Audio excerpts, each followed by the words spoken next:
Oh no! Kita nyo guys. Iyay! Daming sayang. Luya! Makaluya!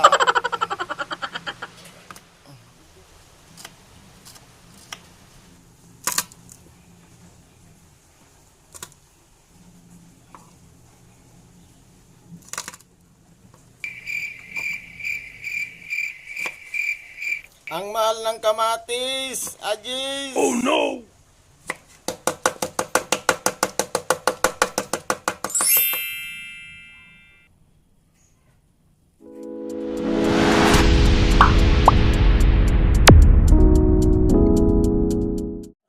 We wish you a Merry Christmas. Bang. We wish you a Merry Christmas and a Happy New Year. For today's video, so magluluto tayo ng pikadilyong tilapia. Time check 10:49. So yung guys, so bago ako magluluto ng pikadilyong tilapia, so shout out muna kay Sir Ruhilio Ramos. Paborito niya daw yung tilapia.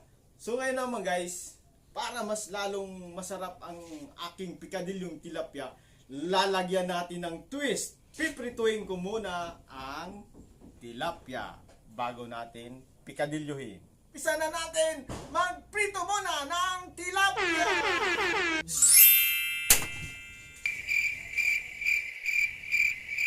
Wish you a Merry Christmas.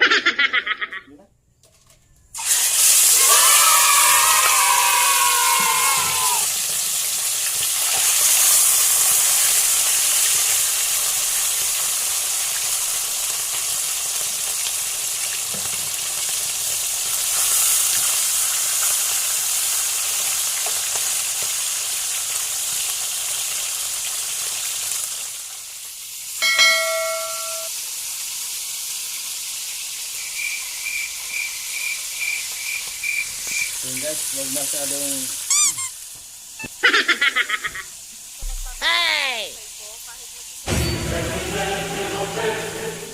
kaya pala pigprito ko para mawala yung lansa ng tilapia.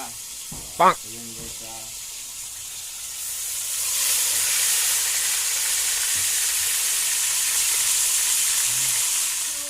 Merry Christmas, we wish you Americano. Ikadalyo na tayo guys.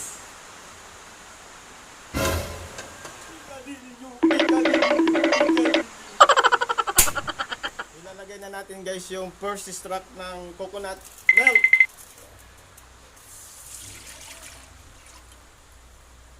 Maraming sabaw kasi yun naman ang pinaka-importante, yung sabaw. Lagyan na natin yung bahay kubo. Luya, sili, kamatis. Kahit mag yung kamatis. Mamaya na yung tilapia. Wow, ang daming lemongrass guys. 20 minutes later. Mami, ito na ang lemongrass.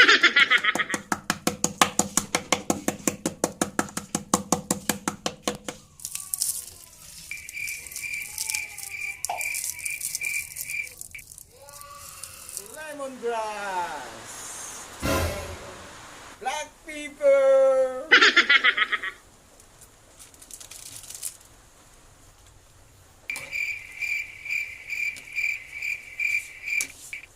Lagyan natin ng salt. Salt. Konting salt. Bang. Tilapia.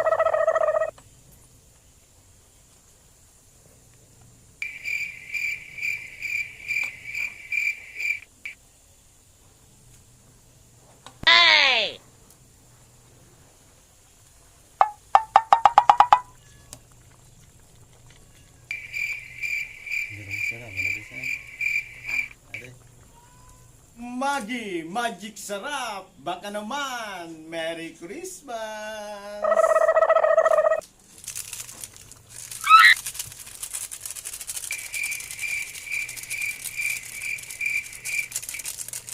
Time check.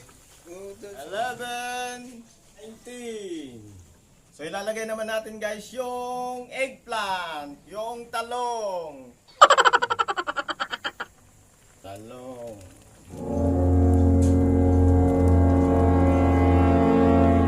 Takpan natin guys. So bali, hinihintay na lang nating maluto yung ating pikadilyong tilapia. So awit muna tayo ng ang Pasko ay sumapit, tayo ay managsiawit. Nang si Kristo ay isilang, may 3 haring nagsidalaw. Law na ang break. So, luto na yung pikadilyong tilapia. A few moments later.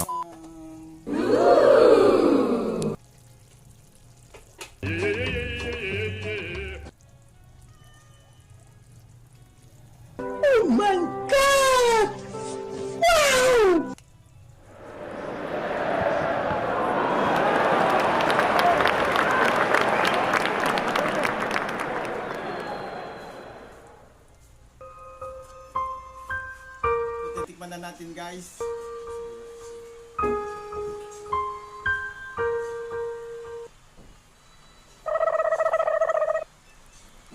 Oh no! The perfect bite.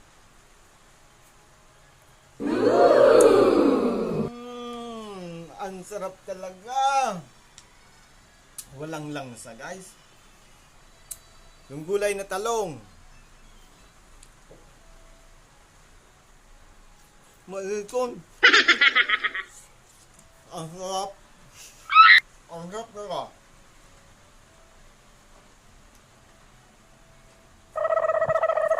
Kamatis na agis. Ang sarap. Woo! I believe I can fly.